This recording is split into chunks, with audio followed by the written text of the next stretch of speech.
So we'll quickly finish this descriptive, and this descriptive statistics session. This is very, I can say that only you have to click. You don't have to write anything in the command or in at any place. So this descriptive statistics, as you all know, that this is like all of you know that descriptive. Even if I don't take this session, it is something related to mean or median or standard deviation, interquartile range or frequency percentage, some bar diagram, some pie chart or something like that.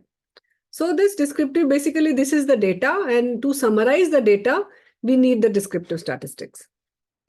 Because the raw data does not have any meaning.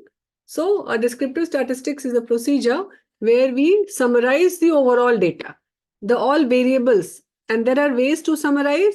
We summarize qualitative data through some other way, and we summarize quantitative data through another way. So descriptive statistics, this is also known as the summary statistics, as it summarizes your data and it describes the meaning of the data. It tells you about the main types of, you can say this is basically of 4 types, this descriptive statistics. And we will see that what are those 4 types. So it is like standard deviation, the dispersion, and then the central tendency. We'll see all these 4 types. And because in descriptive, you don't have any confidence interval and you don't project the levels, so there's no uncertainty. But the limitation of this descriptive statistics is it only summarizes or it only gives the those people who are there in the sample. So the 4 types of descriptive data is the measure of frequency, which is the count and percentages. The second type is the measure of central tendency, which is the mean and median. The third type is the measure of dispersion, which is the standard deviation, interquartile range or range. And then next is the measure of position, which is the centile, percentile or quartile. So as I said, that descriptive statistics, we only describe about the sample, we don't infer about the population, and we don't do the hypothesis testing in the descriptive statistics. So we don't have any null hypothesis or alternate hypothesis, and we only describe the data. The second type of statistics is the inferential statistics, which we'll see from the next second session. So in inferential statistics, as the name suggests, it infer about the population. So from the sample, you infer about the population. So you have a null hypothesis and an alternate hypothesis, and population estimates can be obtained from the sample statistics.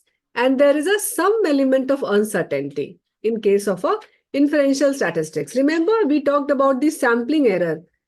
So that sampling error, because how close your sample statistics to the population parameter. So the larger the gap, there will be more sampling error. And that element of uncertainty is there in the inferential statistics. But in descriptive statistics, that uncertainty is not there. So in inferential statistics, we describe about the sample, we try to infer about the population, and we do hypothesis testing. So like I said, that frequency distribution is a type of descriptive statistics, then central tendency, and then variability. And in frequency distribution also, you have got a group frequency table, you have got a class interval, you can show it with the graph like histogram and bar diagram, and then you have got this location value, which is the percentile. And the percentile can be expressed as quartile, quintile, and decile. If you make like 100 into 4 equal parts, it is a quartile. 5 equal parts, then it is a quintile, and 10 equal parts, then it is a decile.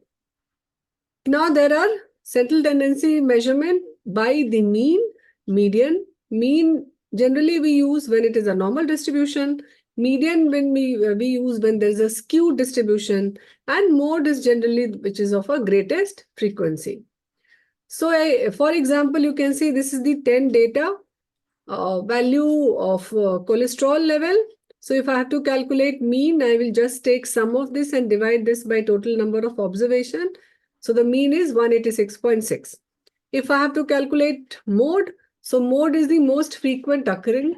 So this is 220 is appearing 2 times. So the mode will be your 220.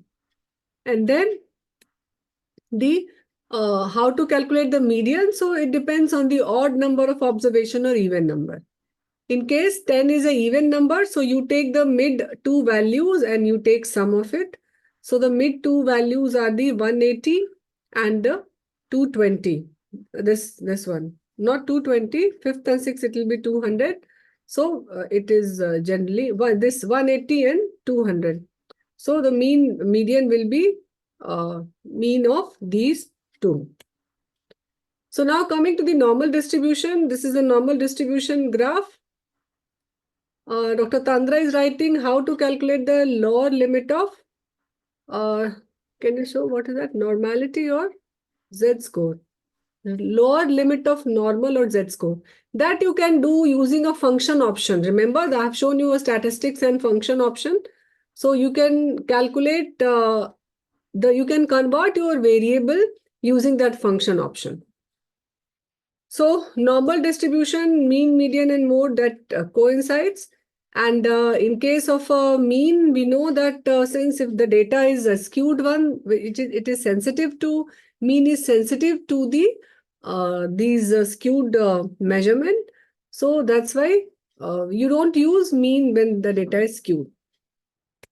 In case of a normal distribution, you can use both mean and median. In case of skewed distribution, you know that skew is measured by the direction of the tail. So here, since this tail is going towards the right, we say it is a right skew. If the tail is going towards the left, we say it's a left skew. So in case of a skewed means it is not normal or deviated towards one side. So median is the preferred way of central tendency. And because mean is dragged in the direction of skew. So you can see here that mean is dragged in the direction of skew. But median is not affected by the extreme values. Since how you calculate median, you arrange the values in ascending or descending order and you take the mid average of these two. So that's why you can say that median is not affected. Because if you arrange it in ascending or descending order, generally we do that in ascending order. So the extreme values will not affect the median. So now, what type of measurement which you should be using? If your type of variable is nominal, best way to is the mode to do the central tendency measurement. If it is a ordinal, then you should use median. And if it is a scale, interval, or ratio, then you should use the mean. If the interval or ratio scale is a skewed data, then you should use the median. So this is the preferred way or the best measure of central tendency depending on the type of measurement.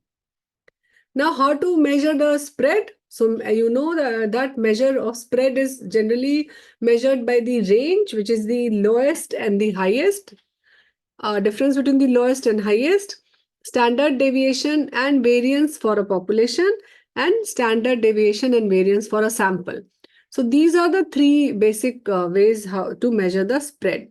For example, you can see here, this is just a simple example we are showing for the interpretation purpose. Otherwise, in Jamovie or any software, you don't need to calculate this. It is just a point and click. You just click it and you will get the value. Your work is to write the interpretation.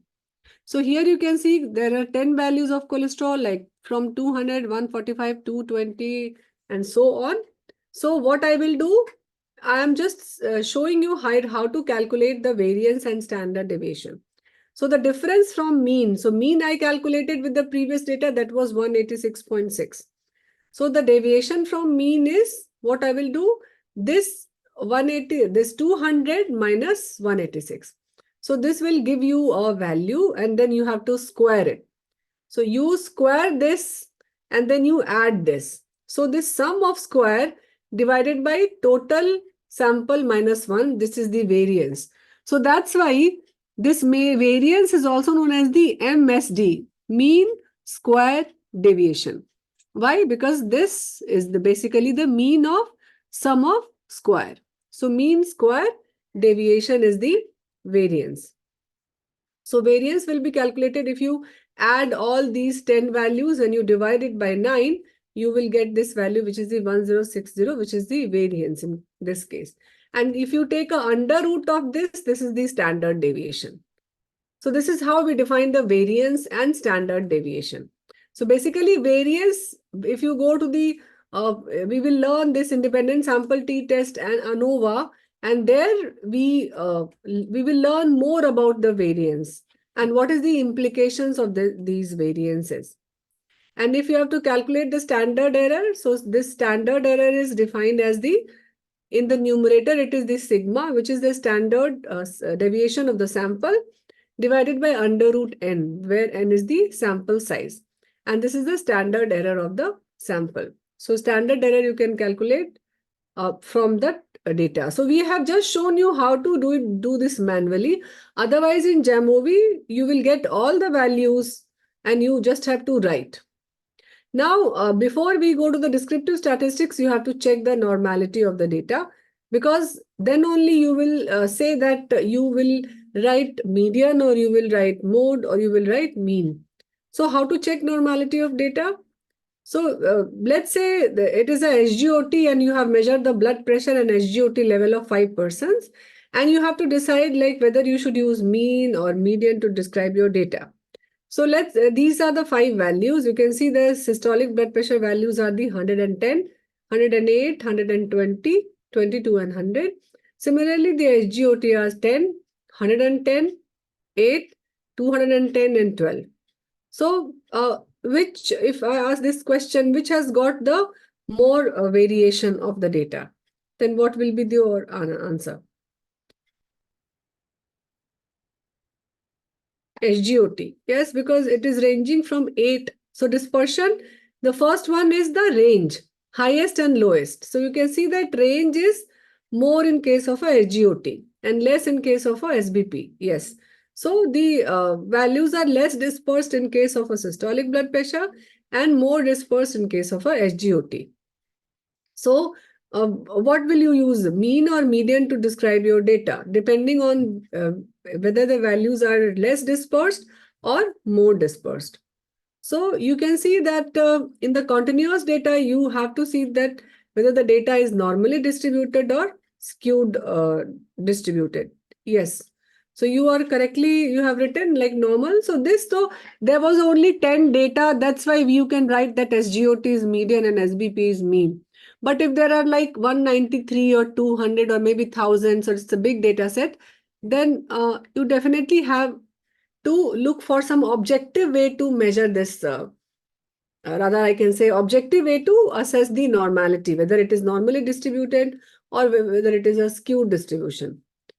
So in case of a normal distribution, we use a mean and standard deviation, as you have written. In case of a skewed distribution, generally we use a median and interquartile range.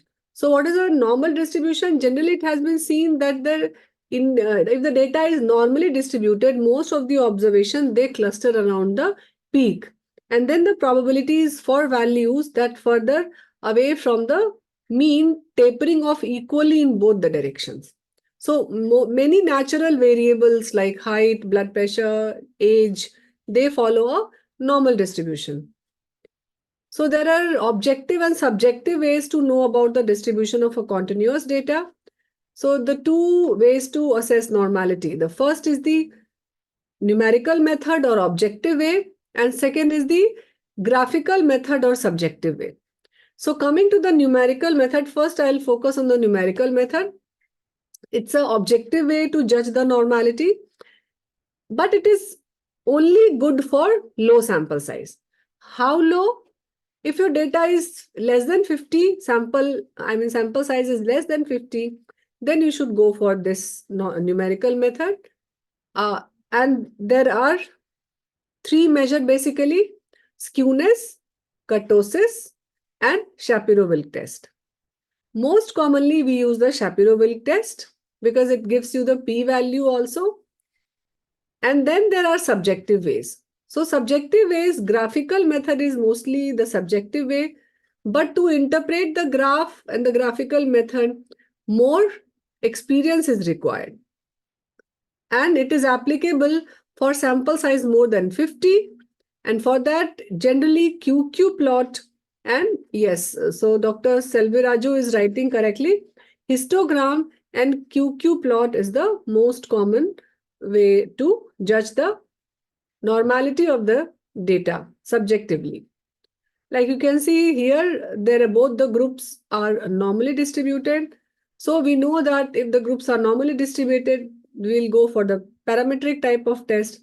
If the data is not normally distributed, one is skewed, then either we will go for the non-parametric or we may use the data transformation technique. So now what is Shapiro-Wilk test? I said that in the objective way, there are basically three ways to assess the normality: kurtosis, skewness, and Shapiro-Wilk test. So what is Shapiro-Wilk test? Basically in Shapiro-Wilk test, null hypothesis states that the data is normally distributed. So we always want our null hypothesis to, if the p-value is more than 0.5, then we'll say that the null hypothesis is rejected. So in this case, you will see that we always want our null hypothesis to be accepted, and that's why desirable is that we want our p-value should be more than 0.05. So here our p-value more than 0.05 is desirable, and this is suitable for sample size more than 50. So this is not suitable for sample size more than 50. I'm sorry. This is suitable for sample size less than 50. Now coming to this, you can say this is one histogram or the density plot. And you can see here that both are having normal distribution. This is a bell curve shape. And here you can see this is the height of the curve is different. And this is having a more dispersion. So both has, if you see the measure of dispersion, the dotted line is having a standard deviation of 30. That means it is more spread. And this blue one is having a standard deviation of 15. That means it is like this. It has got a less dispersion. So Anvesha is writing exact sample size is 50. Yes, 50 I'm quoting Lord. He states that we should take 50 as a cutoff for less than for objective and subjective way of applying the judgment for the normality testing. Now coming to skewness.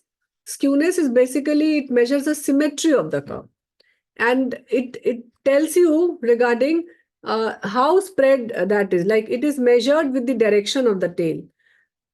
So skewness is like you have seen, there are two types, right skew and left skew. And if the value is more than 2, then you say that the skewness is more. You will see that there is a value of skewness also. So for normal distribution, it should be plus minus 2, within plus minus 2. And similarly, kurtosis is the peakedness, how tall a curve is. So if the curve is more peaked, then it is known as the lepticurtic. And if it is less peaked, it is known as the platycurtic. Platy means flat. So it is platycurtic means less peak. And then in the next, you can see for normal distribution, its value should be again like skewness plus minus 2. So Pragati is writing, in article Shapiro-Wilk has been applied for more than 50 sample size also. Can we do that? Normally you should avoid that. Why? Because then it will always reject, it will always say that p-value will always be significant. And then you will conclude saying that the data is not normally distributed. In borderline cases, like maybe if it is 50, 60, 65, you can still do, but why to do that? In that case, you can use more than one way of using the normality. What I mean more than one way, you can use the histogram also, and you can use probably the QQ plot, and you can use like one or more like kurtosis also. Or the, but this Shapiro-Wilk, that p-value, you will see that if the sample size is, like as you increase the sample size generally, then the p-value is always significant. And if the p-value is less than 0.05, what you will write? You will write that yes, Kolmogorov-Smirnov test can also be used, but I think that option is not there in the Jamovi. That option is there in the SPSS. This test, it is not there in the Jamovi Ankita. In Jamovi, generally we use QQ plot, and if you see the LERD and other, for larger sample size also, generally it is the QQ plot, which is the most preferred way of seeing the normality. It is the most acceptable way of seeing the normality. The other tests like Kolmogorov or but yes, you can definitely use, but I think that option is not there in Jamovi. So that's why we are not telling, but yes, if you want to check that normality with some other software, you can do that. It is up to you. Where there are many methods, if you find some method as more comfortable, but for larger sample size, the subjective is better, not the objective way. For smaller, because the graph does not give you a good rather value interpretation, because you need more experience. That's why you can use the subjective way. So for objective way, let me summarize once again: kurtosis, skewness, Shapiro-Wilk. If the graph is normally, if the data is normally distributed, the Shapiro-Wilk value, p-value should be more than 0.05. Remember, p-value should be more than 0.05. The value of kurtosis and skewness should be within plus minus 2. This is the objective way. Coming to subjective way, this is, you can see that this is positive skewness and this is negative skewness. In negative skewness, because it is the left skew, so the value of skewness will be less than 0. Here it will be more than 0. This is positive kurtosis, means peak is too much. So the kurtosis value will be more than 0. Here it is spread, platykurtic, negative kurtosis. So the kurtosis value will be less than 0. Now there are subjective way for the assessment of normality. So histogram is one way to assess the normality. You can say this is one histogram, appears to be normal, and then there's a density plot also. We'll see that that is option in the Jamovi. It plots the density curve superimposed on this, which gives a better visualization. So now coming to the normal QQ plot, a normal QQ plot is one of the best method for assessing. Yes, violin plot is also there, Anshuman, you are right. We'll see that in those options in the Jamovi. So normal QQ plot is the best method to assess normality graphically. And if the data is normally distributed, there is a x-axis and there is a y-axis. So the appearance of those individual data point will appear along that diagonal line if it is a normal QQ plot. So this is a normal QQ plot. You can see this is a diagonal line and all these data points are appearing along this diagonal line. Similarly, this is again one QQ plot where the observed and expected value, we have graph, and you can see it is across this diagonal line. Now coming to the box plot, you can see that there's an option of box plot, that is to show the outlier, because in many of the tests you will see that we need to check for the assumption of outlier, that there is no significant outlier. So how do we define outlier? So a box plot is also known as the box and whisker plot. There is a bold line in there's a box, and these two are known as the whisker, this blue line. And this pink box is known as box.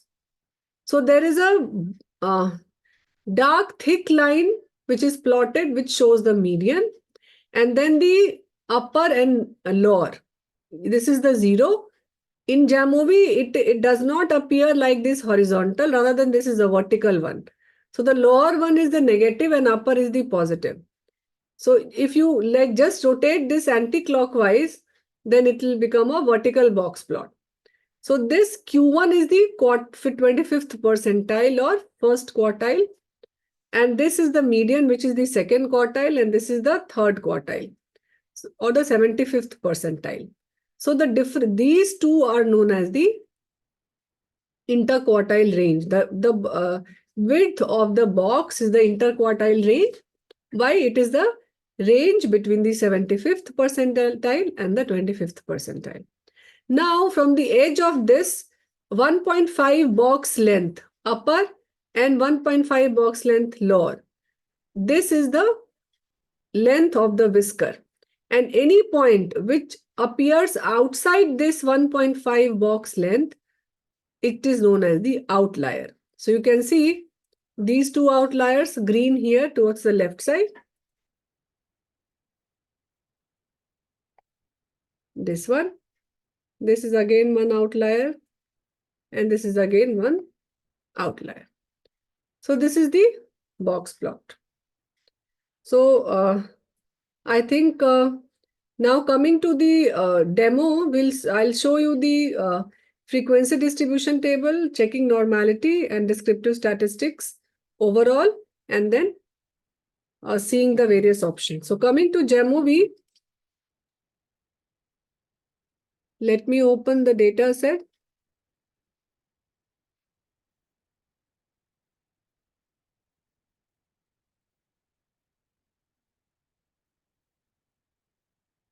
And since we have shared the Jamovi file with you, so I hope all of you.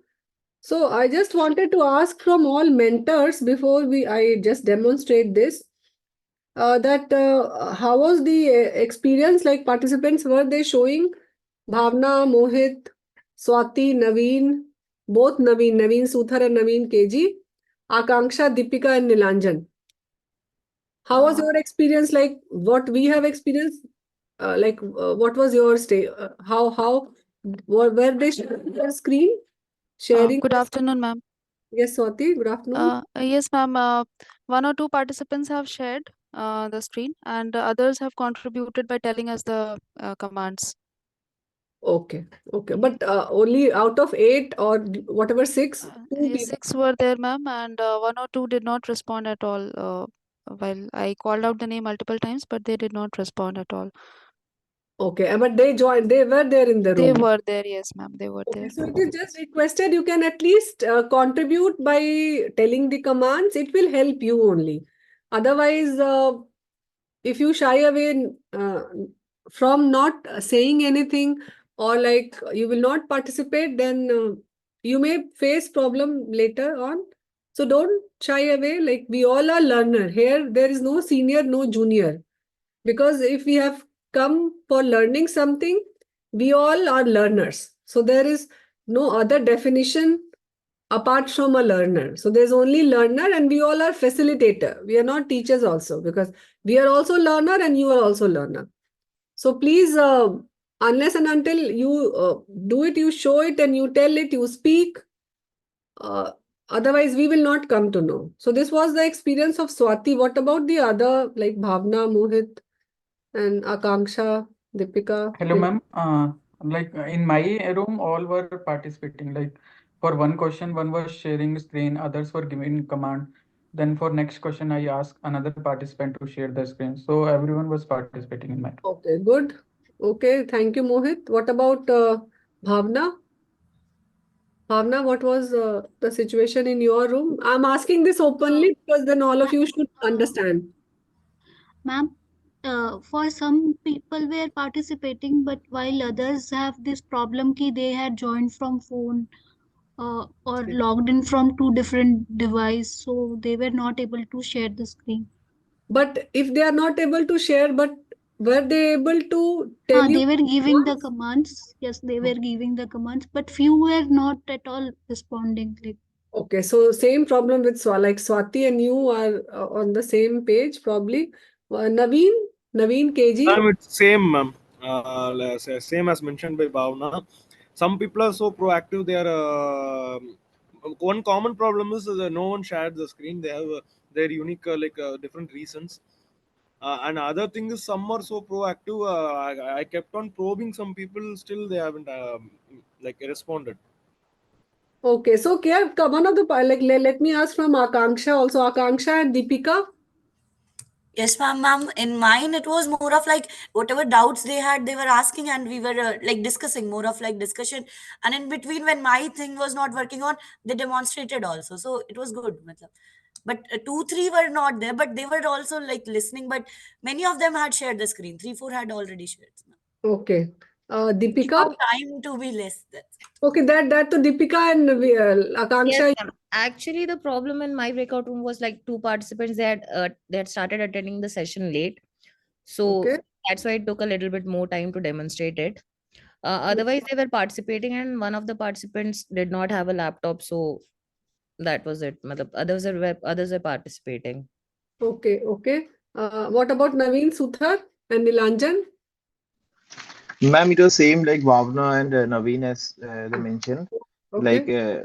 two of them shared the screen and they are basically communicating and rest all are silent and Okay, not so responding it is even after repeating requested. the names. Okay, thank you. So it is requested from all the participants, please feel motivated to sit with your laptop, open it, download Jamovi, because our main purpose is only to make you stress-free and anxiety-free related to any analysis.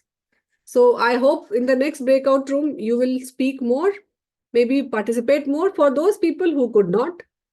Others are okay. So yes, coming to this, we'll just see, this is the data set. And if I see this, let me show you the question first.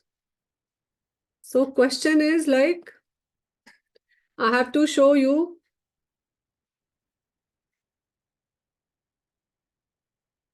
Z test. I'll show how can we do the Z test. Basically, the Z test is not now. It is on in the frequency. So we'll show you when the appropriate time is there.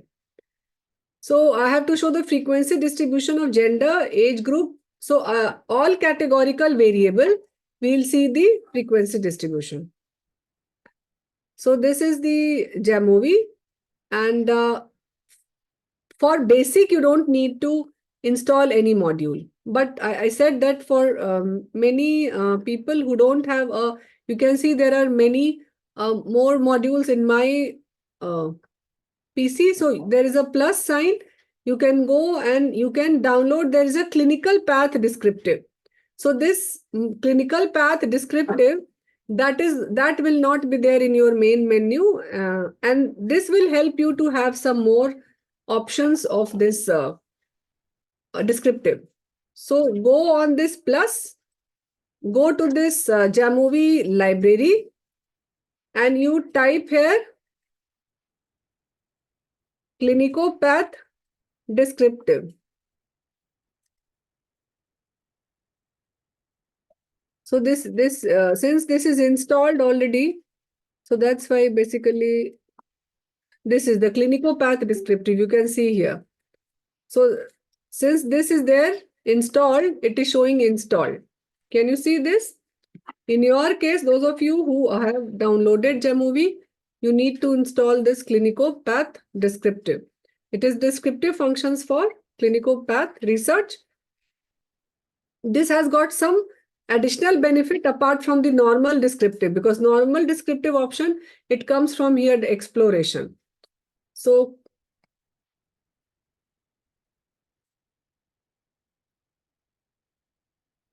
I will go to this, can you see this variable exploration? In exploration, you can see there are many options.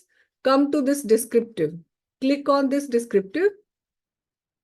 I have to show the frequency table. So this frequency table is generated for all categorical variable. So maybe, what was the question? Let me see it again. Gender-wise distribution of patient, age-wise group, and according to smoking status. So I'll put gender here. And if I don't put anything here in the frequency, this thing you can see it automatically gives you mean, median, mode. But since it is a categorical data, so you can write here as a frequency. You click on this frequency. Then you can get this count, like there is 50 female and 130 male in this. And then you can like put other variables like maybe socioeconomic status, smoking status, how many. If you see that smoking,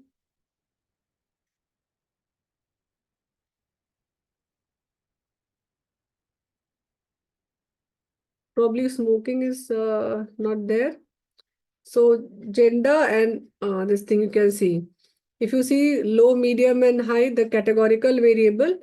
So that exploration, this thing is already there. If you download Jamovi, these options like exploration, t-test, regression, frequencies, these will be there. The other like factors, survival, linear models, these you need to install, but you don't install now. So this is the frequency table. Now coming to the statistics. This was for the frequency table. If your variable is a continuous variable like age, or maybe there are many other variables like systolic blood pressure, diastolic blood pressure, then you see there's an option like statistics. In statistics, you only need to click mean, median, and if you go down, you can see there are other options. If you click this mode will also come. Percentile, if you want like 25th, 50th, and 75th percentile, it will come. It will give you standard deviation. It will give you skewness, kurtosis also. And this is the Shapiro-Wilk test value. I'm clicking this, but you will see that it will always give you a p-value. This is the p-value of Shapiro-Wilk. So it will see in all the cases, it is saying that this is normally distributed. Can you see this Shapiro-Wilk p-value? Madam, P is less than 0.05. So is it normally distributed? No, that's what I said now, that here you want, because a null hypothesis states that the p-value is that the data is normally distributed. So you want your p-value to be more than 0.05. Right. So since it is less than 0.05, so if you go by Shapiro-Wilk, it will say that this is not normally distributed. But I said that here the sample size is 153. So you don't, I mean, even more than that, 180. You can see 180 is the total sample. So you should not apply this Shapiro-Wilk. We'll go by the subjective way, right? And then coming to plots, you can see the plot. So here I will go for this QQ plot first to see the normality. And just wait for some time. It takes some time to buffer. And then you can see on this whether the data is normally distributed or not. So if you say QQ plot, you will see that all the points are along this diagonal line. So this is a normally distributed. If you see this is systolic blood pressure, this is again majority of the data points are along this diagonal line. So this is again normally distributed. This DBP is also along this QQ along this diagonal line. So this is again normally distributed. So that's why I said that if you go by the Shapiro-Wilk, you will conclude saying, because the p-value will always be less than 0.05. Because once the sample size is more, the p-value becomes significant. Then that's why it is not good for large sample size. And how large? More than 50. So for more than 50, don't click this Shapiro-Wilk. You don't need to report on the Shapiro-Wilk. And then if you want like other options, I told you about the box plot. You can see this box plot. It will also give you regarding the outlier. So data number 155 is outlier. 149 is an outlier of systolic blood pressure. If you see the diastolic blood pressure, there's one outlier, which is 1. This is the box plot. And if you see of age, this is the box plot of age. And we know what is a box plot. This is box and this is whisker. This is median. And any point which is 1.5 box length from the edge of the box is defined as a outlier. Like then I was talking about the other like histogram. You can click on this histogram and you can see that histogram of age. If you click this density, it will have a superimposed graph on this. So it will be something like this. So you can keep on exploring that people were saying violin and all those plot. You can see that that is more of exploration. So this basic was that frequency is only when you have categorical. I have unchecked this. Now I'll again move these back and I will show you the categorical data. So categorical, you can move all the categorical data like gender. Remember, we have nominal and ordinal. Ordinal you can They are the categorical data. And click on this frequency and you can uncheck these. So you can see the how this is moving.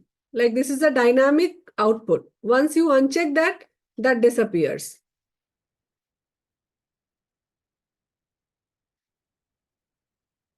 So you can see here, just a sec, let me remove all this. And then you can see this is the frequencies. So you only need to click the frequency here. If you want your variable to be like this, you can change this view so that this no and yes will be like this. Low, medium and high here in the row, and the column will be here of counts. And now coming to the another option of this, I asked you to see the clinicopath descriptive. So there is an option of, so split generally, if you want any continuous variable or any categorical, generally we use that option in 2 by 2. So if you want that across gender, then you can use this gender as a splitting variable. So this 2 by 2 table, you can make it here. Okay. So you can see like no and yes and gender. If you want this to be across rows, then this is like 2 by 2 table. Male, female, no, and yes. You can have this 1 by 1 also. You can have like this hypertension by gender. So no and yes, and male and female in this. But again, we do this more in the frequencies. Once we'll do the chi-square. General descriptive, we just tell the frequency table. Coming to the exploration, you can see here that there's an option of this. There's a clinicopath descriptive, which I asked you people to do. So you can go to this table 1, and here in one go, you can move all the variables because there you have to do it separately. So it will give you an overall view of those variables. And you can see that this table will be appear as one. If you want this table as any other style like Arsenal, it will give you table like this, like gender, male, female, all in one. And here you don't need to click it separately. Age also, it will give you like mean and range. So this is in table 1 option, or in table 1, this thing, you can get in one view overall summary of the descriptives. Otherwise, for all other graphical options, the best is go to this exploration.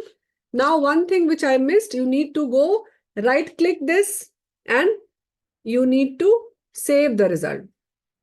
So like if I want a frequency table, then what I will uncheck these two and I will move this gender and probably this socioeconomic status.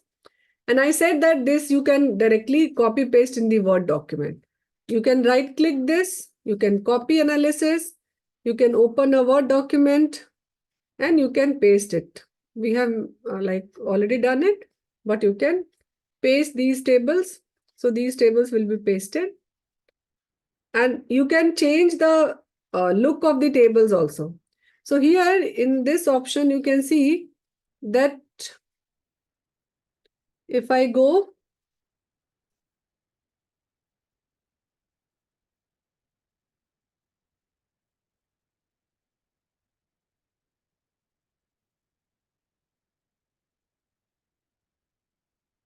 so this was the,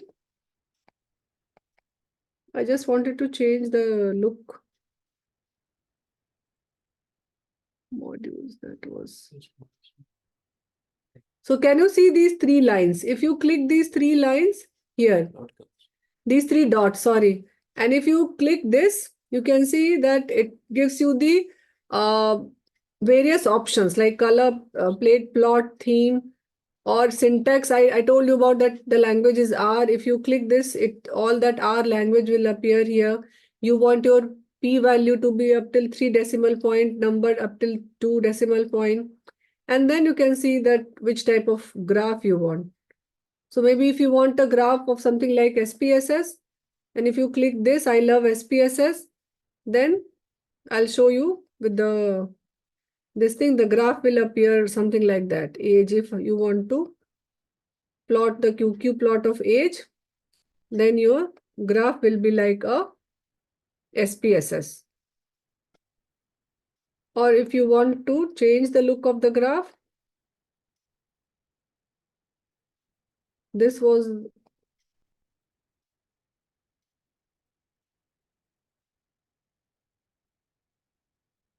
it takes some time, not much of a change.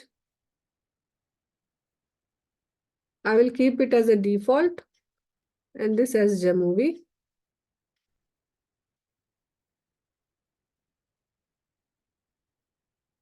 So now this is a simple one. So you can choose those options.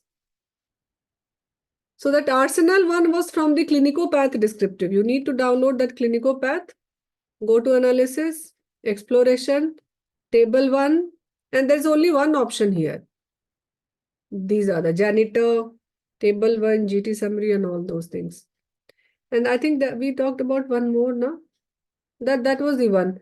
If you want a summary of categorical, means it will give you something like this. But this better is to go for that exploration. Only table 1 was good. This thing. You can use this. Right. So now we can go back, not getting table 1. That I said, na, go to this module, plus, go to library, search for this Clinicopath descriptive, and then install this. Then you will get it. Vandana. Okay. See, Ankita has got it. So you can do that. You will get it. So I think we can go for the break. Lunch break, I mean. And then we'll... 2 o'clock return होते हैं, 2:30 breakout हो जाते हैं. So we'll come back by 2. And from 2 to 2:30, there will be a breakout room where you can practice the previous one. This will not take much time because this is only a click one. And Akanksha and Deepika, you can complete the pending portion from the first breakout room. Okay, ma'am. So we are meeting at 2 p.m. sharp. Okay. See you then. Otherwise, we are keeping this meeting in an on mode.